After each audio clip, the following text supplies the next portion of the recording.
അദ്ദേഹം പോലീസുകാരൻ. എത്ര പേർക്ക് സഞ്ജു സാംസൺ അപ്പൂപ്പനെ അറിയാം? ആരാണ് സഞ്ജു സാംസൺ അപ്പൂപ്പൻ?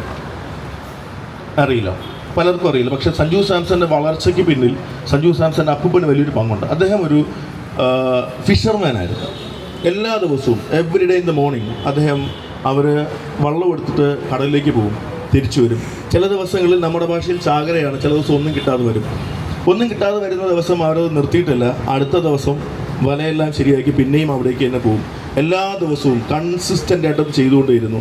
ഞങ്ങൾ കുറച്ച് നേരത്തെ ഞാൻ മിനിമയോട് സംസാരിക്കുന്ന സമയത്ത് പറയുന്നുണ്ട്, ഒരുപാട് കാര്യങ്ങൾ നമുക്ക് ചെയ്യണമെന്ന് ആഗ്രഹമുണ്ട്. ഇതൊക്കെ നമുക്ക് തുടങ്ങി വയ്ക്കാൻ എളുപ്പമാണ്, പക്ഷേ അത് കൺസിസ്റ്റൻ്റ് ആയിട്ട് ചെയ്യുക എന്ന് പറയുന്നത് വളരെ ഇമ്പോർട്ടൻ്റ് ആയിട്ടുള്ളൊരു കാര്യമാണ്.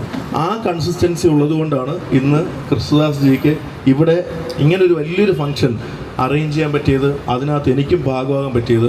സാധാരണ എന്നെ വിളിച്ചിട്ട് പറഞ്ഞു ടിക്കറ്റ് എടുത്ത് തരാം, വണ്ടി അയക്കാം. ഈ ഒരു നാളെ ഞാൻ ബിസിനസ് സ്റ്റോറി ടെല്ലിംഗ് പഠിപ്പിക്കുന്ന ആളുടെ നാളെ വളരെ പ്രധാനപ്പെട്ട ഒരു പ്രോഗ്രാം, ഒരു 3 days പ്രോഗ്രാം നാളെയാണുള്ളത്. അതാണെങ്കിൽ പോലും ഞാൻ ഇന്ന് സ്വന്തമായിട്ട് അതെല്ലാം ഞാൻ പറഞ്ഞു, ഇതെല്ലാം ചെയ്യാൻ പറഞ്ഞു. ഞാൻ പറഞ്ഞു വേണ്ട, വണ്ടി അയക്കാം. ഞാൻ പറഞ്ഞു വേണ്ട, ഞാൻ ഇവിടെ വന്നോളാം. അതിന് റീസണുണ്ട്. ഈ ലോകത്ത് നമ്മളെല്ലാവരും ഉയർച്ച താഴ്ചകൂടെ പോകും പലതവണ. ഞാനും അങ്ങനെ ഉയർച്ച താഴ്ചകൂടെ പോയിട്ടുണ്ട്. അങ്ങനെയാണ് ഞാൻ ഡോക്ടർ അനിൽ ബാലചന്ദ്രൻ എന്നൊരു മെൻറ്ററിൻ്റെ അടുത്തേക്ക് ഞാൻ എത്തിയത്, നമ്മളെല്ലാവരും ഒരുമിച്ച് എത്തിയത്.